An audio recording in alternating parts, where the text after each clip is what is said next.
السلام عليكم ورحمة الله وبركاته.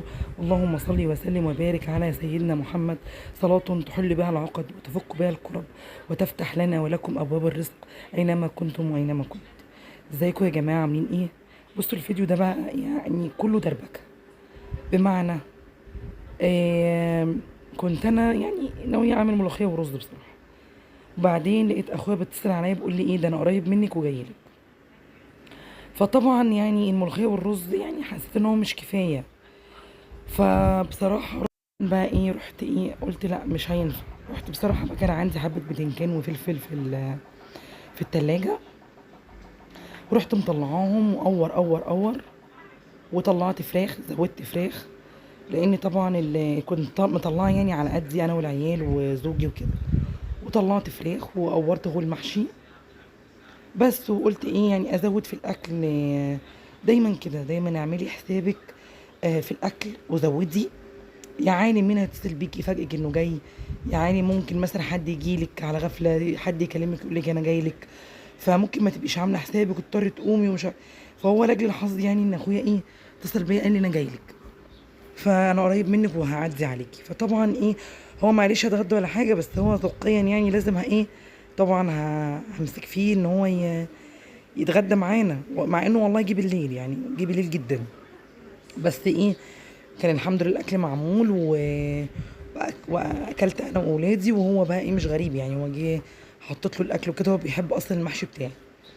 بس وكنت عندي والله يعني مش عامله يعني انتوا لو لاحظتوا هتلاقيني عامله فلفل رومي وبتنجان اسمر بس، ولا حاطه كوسه. ومن انا من يعني من عادتي بحب اجيب انواع من البتنجان، يعني احب كده اخلي الحله فيها الوان، بتنجان ابيض، بتنجان اللي هو ابو خد وردي ده انا بسميه بصراحه خد وردي، اللي بيسميه زي يقول لي.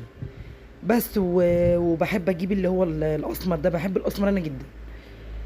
ورحت بقى عامله التسبيكه زي ما انتم شفتوا، واللي بيساعدني بقى ان انا انجز وقتي بسرعه بسرعه ان انا ببقى عامله الحاجه في الفريزر. يعني انا مفرزه القطه دي بصراحه، انا لا عصرتها ولا جبت طماطم لا، انا حطاها. بجيب حبه طماطم كده حلوين، وبقوم ايه حطاها في الفريزر للظروف دي. انا احب كده اجهز حاجتي، واحب حاجه تبقى جاهزه على عمايل على طول. بس زي ما انتم ما شايفين اهو، والله وكان عندي حبه توم قليلين يعني.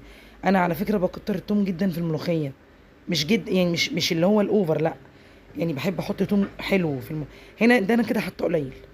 بس ايه، قلت همشي حالي ان في حاجات كده بتخلص وانت بتبقيش عامله حسابك يعني. بس وقلت اهو، بصوا ايه رايكم بقى في قوام الملوخيه؟ بصوا تقيله ازاي وليها عرق وجميله ازاي. انا بقى يا جماعه مدمنه الملوخيه الخضراء، اللي انت تخرطيها وتعمليها كده طبيعيه كده وتبقى فريش. مع اني انا برضو بحب انجز، يعني هتلاقوني برضو في فيديوهات جايبه لكم اللي هي الاكياس دي بقى، يعني دي ودي عندي. بس بحس ان الطعم الحلو القوي بصراحه فرق شاسع، يعني اللي مجرب دي ودي واللي واخد على اللي هي يعملها فريش هيبقى عارف كلامي ان فرق شاسع لما تعملي الحاجه فريش او تعمليها ان هي فروزن.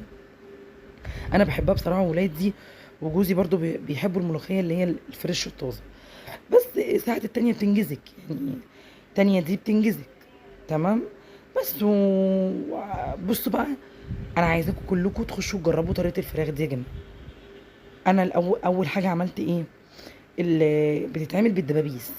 طبعا انا كان عندي وراك، قطعت الدبابيس وعملتها ايه بقى، عارفه انت الحته بتاعت العظمه اللي بتبقى تحت، بتقطعيها وبتقومي شقاها من نص الفخده كده، وبتقومي تخلي اللحم يعني كله نزل على بوز الفخده، وبتقومي حاطه في الدقيق ده ملح وفلفل اسود وحاطه معلقتين نشا، وبتقومي بقى ايه حطاهم في الدقيق وفي الميه، في الدقيق وفي الميه كذا مره، وتنزلي على الزيت. بصوا جميله، وكانت مقرمشه بطريقه مش قادره اقول لكم، جميله جدا، عامله زي البروستد. ده بقى شكل الاكل، بصوا ده شكل الاكل. انا عملت بقى كمان في الفرن، فراخ في الفرن.